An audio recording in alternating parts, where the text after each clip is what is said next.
Kebakaran rumah mewah milik Baharudin terjadi di Kabupaten Bulukumba, Sulawesi Selatan. Api berasal dari bagian belakang rumah yang kemudian membesar dan membakar seisi rumah.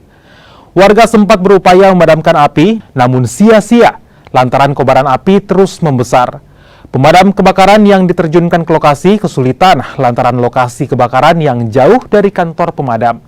Api pun baru dapat dipadamkan hampir 1 jam kemudian setelah 4 unit mobil damkar diterjunkan. Tak ada korban jiwa lantaran rumah dalam keadaan kosong saat terbakar. Polisi kini menyelidiki penyebab pasti kebakaran ini. Dugaan sementara api berasal dari bohlam lampu yang meledak. Jepur padam. Itu sekitar pukul berapa? Sekitar pukul 5.30. 5.30. Berarti baru-baru selesai pemadamnya? Baru-baru selesai. Itu yang terbakar unitnya rumah apa? Kalau yang terbakar tadi Pak rumah tinggal, tapi ada tempat usaha di sampingnya, usaha profil. Sementara penghuninya Pak kemana? Penghuninya katanya tidak ada nih. Di daerah mana? Keluar kota penghuninya. Luar kota. Sudah berapa lama ditinggal kosong? Kalau untuk tinggalnya itu mungkin tidak. Yang diketahui ya.